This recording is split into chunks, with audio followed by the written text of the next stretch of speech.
Hello,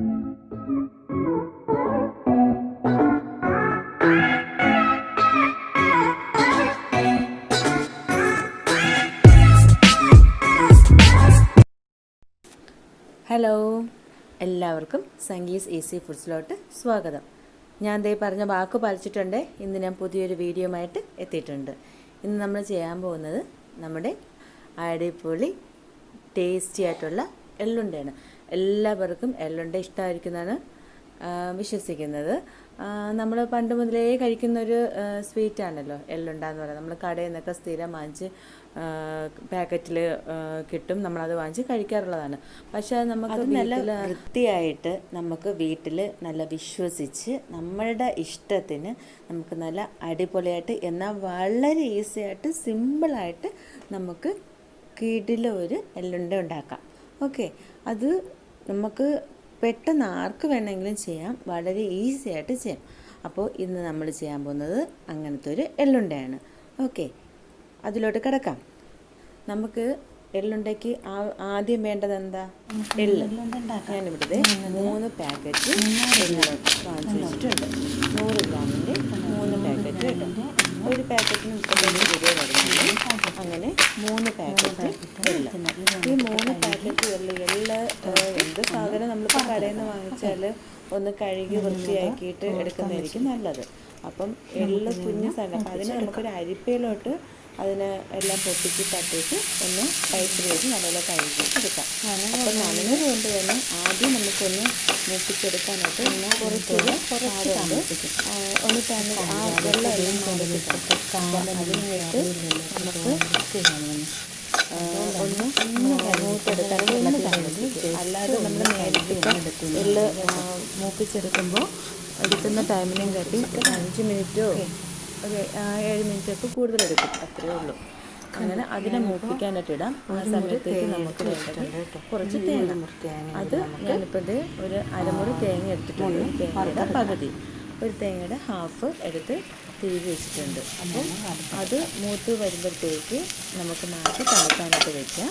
ഇനി നമുക്ക് തേങ്ങ അതുപോലെ ഒന്ന് മൂപ്പിച്ചെടുക്കണം. ഭയങ്കരമായിട്ട് ബ്രൗൺ കളർ, ഗോൾഡൻ ബ്രൗൺ കളറൊന്നും ആകണ്ട, ഒരുവിധം അതുപോലെ മൂപ്പിച്ചെടുക്കണം. ഇനി നമുക്ക് വേണ്ടത് ശർക്കര പാനി. ശർക്കര നേരിട്ട് ഇടുന്നതിനെക്കാട്ട് നല്ലത് ശർക്കര പാനിയാണ്. ഞാൻ തണുക്കാനായിട്ട് എള്ള് മാറ്റി വെച്ചിട്ടുണ്ട്. പിന്നെ ശർക്കര പാനി എല്ലാ വീട്ടിലും പറയാറുണ്ട്. ശർക്കര പാനി ഉപയോഗിക്കുന്നത് ഞാൻ അവരവരുടെ ആവശ്യത്തിന് ശർക്കര പാനി കാച്ചി. ഇതിപ്പം നമുക്ക് ശർക്കര നേരിട്ട് എടുക്കാം, പക്ഷേ അതിൽ മൊത്തം ഇപ്പോഴത്തെ ശർക്കര അഴുക്കൊക്കെ നമുക്കിതില്ലാത്തവർ നല്ലതുപോലെ ഒന്ന് വെള്ളം ഒഴിച്ച് പാനിയാക്കാം. എന്നിട്ട് അതിനെ ഒന്ന് അരിച്ചെടുക്കണം.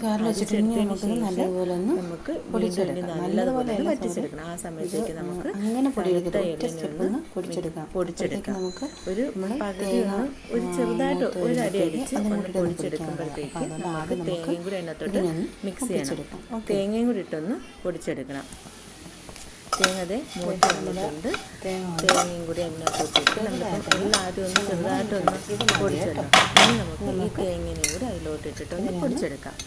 ഓക്കെ, അത് രണ്ടും പൊടിച്ച് വെച്ചതിന് ശേഷം പൊടിച്ചെടുക്കാം. നമുക്കടുത്ത് ശർക്കര പാനീനെ വറ്റിക്കാൻ പറ്റും. ഇതേണ്ടോ ഈ തേങ്ങ ഇതിലോട്ടിട്ട് ഒരടി കേട്ടോ. ഭയങ്കരമായിട്ട് ഒരിക്കലും എള്ളിനെ പൊടിച്ചെടുക്കരുത്. നല്ലതുപോലെ മാവാക്കാനോ അല്ലെങ്കിൽ നല്ലതുപോലെ പൊടിഞ്ഞു പോവേ ചെയ്യേണ്ട. നമ്മളിപ്പോൾ എള്ളുണ്ട എല്ലാവരും കഴിച്ചിട്ടുണ്ടായിരിക്കും, അറിയാമായിരിക്കുമല്ലോ. മിക്കതും ഇങ്ങനെ എള്ള് ഒരു മുക്കാലും അല്ലെങ്കിൽ മുഴുവനായിട്ടൊക്കെ തന്നെ കിടക്കും. അപ്പോൾ ആ ഒരു പരുവത്തിൽ തന്നെ നമുക്ക് എള്ളിരുന്നാൽ മതി. നമ്മുടെ തേങ്ങ എല്ലാം അങ്ങനെ ഒന്ന് പൊടിച്ചെടുത്തത്. അപ്പോഴത്തേക്കും ശർക്കര പാനിനെ വീണ്ടും വറ്റിക്കാനായിട്ട് ഗ്യാസിൽ വെച്ചിട്ടുണ്ട്. നല്ല ഹൈയിലിട്ട് തന്നെ നമുക്ക് ഈ ശർക്കര പാനിയിലൊന്ന് വറ്റിച്ചെടുക്കണം. നല്ലതുപോലെ വറ്റിക്കുക കേട്ടോ. അതിൻ്റെ വെള്ളമെല്ലാം പോയി കുറുകി വരണം. ഒരു സ്റ്റിക്കി പരുവുണ്ടല്ലോ, ഒറ്റനൂൽ പരുവ് എന്നൊക്കെ പറഞ്ഞതുപോലെ സ്റ്റിക്കി, ആ സ്റ്റിക്കി രീതിക്ക് വരണം. അത് എത്രത്തോളം കുറച്ചും കൂടി ഒന്ന് സ്റ്റിക്കി ആയാലും കുഴപ്പമില്ല. നല്ല കട്ടിയായാൽ ഭയങ്കരമായിട്ട് നമ്മൾ കടയിൽ നിന്നൊക്കെ കിട്ടുമ്പോൾ അത്രയും ക്രിസ്പി ആയിട്ട് ആ രീതിക്ക് മുറുമുറാന്നിരിക്കും എള്ളുണ്ട. ഓക്കെ, അല്ല കുറച്ച് മയം വേണം. ഇപ്പോഴത്തെ പല്ലിനൊന്നും ആരോഗ്യം കുറവാണെന്നുണ്ടെങ്കിൽ അത്രയും കട്ടിയാവുന്നേ നമുക്ക് അതിനകത്തോട്ട് നമ്മൾ പൊടിച്ച് വെച്ചിരിക്കുന്ന എള്ളും തേങ്ങയും കൂടി പൊടിച്ച് വെച്ചിട്ടില്ലേ, ആ മിക്സിങ് എടുത്ത് നമുക്ക് ഈ ശർക്കര പാനിലോട്ട് മിക്സ് ചെയ്ത് നല്ലതുപോലെ ഒന്നും കൂടി ഈ തീയിൽ വെച്ച് വരട്ടിയെടുക്കാം. നല്ലതുപോലെ അതിനെ വരട്ടി എടുക്കണം കേട്ടോ. അതായത് ഈ പാനി ഈ എള്ളും ഈ തേങ്ങയിട്ടൊക്കെ നല്ലതുപോലെ അങ്ങ് പിടിച്ച് നല്ല ഡ്രൈ ആയി വരണം. അപ്പോൾ അത് നമ്മുടെ ആവശ്യത്തിന്, അതായത് ആ വെള്ളം എല്ലാം ശർക്കര പാനിയുടെ ആ വെള്ളം ശർക്കര പാനി ഫുള്ള് നമ്മുടെ ഈ എള്ളിൽ പിടിച്ച് നല്ല ഡ്രൈ ആയിട്ട് വരണം. അത് കഴിഞ്ഞ് നമ്മളുടെ ഫ്ലെയിം ഓഫ് ചെയ്ത് നമുക്കിത് തണുക്കാനായിട്ട് വെക്കാം. പക്ഷേ ശ്രദ്ധിക്കുക, തീരെ തണുത്ത് പോകരുത്. ചെറു ചൂടോടുകൂടി തന്നെ നമുക്ക് ഇതിനെ ബോൾസാക്കി എടുക്കണം. ഇല്ലെങ്കിൽ ഇത് ഭയങ്കരമായിട്ട് കട്ടിയായിപ്പോവും. അപ്പോൾ ആ തീയല്ല ചൂട് മാറാണ്ട് തന്നെ ചെറു ചൂടോട് കൂടി തന്നെ സ്പീഡ് നമുക്ക് അതിനെ പിടിച്ചെടുക്കണം, ബോൾസാക്കി എടുക്കുക. അത് പിന്നെ സൈസ് എന്ന് പറഞ്ഞാൽ അവരവരുടെ ഇഷ്ടം അനുസരിച്ച് ചെറുതോ വലുതോ എന്ന് വെച്ചാൽ അവരവരുടെ ഇഷ്ടം അനുസരിച്ച് ആക്കാം. അപ്പോൾ കണ്ടോ, നമ്മുടെ ഉണ്ട റെഡിയായില്ലേ? എന്ത് സിമ്പിളായല്ലേ? നമുക്ക് 3 ഐറ്റമേ വേണ്ടൂ, വേറെ ഒന്നും വേണ്ട. അപ്പോൾ എല്ലാവരും ചെയ്തു നോക്കണം. എൻ്റെ വീഡിയോസ് ഇഷ്ടപ്പെട്ടെങ്കിൽ ലൈക്കും ഷെയറും സബ്സ്ക്രൈബും ഒക്കെ ചെയ്യണം. എല്ലാവരും കാണണം, കമൻസ് ഇടണം. ഞാൻ ഉടനെ തന്നെ പുതിയ വീഡിയോയുമായി വരുന്നതായിരിക്കും. അപ്പോൾ അതുവരെ take care, bye, see you in next video.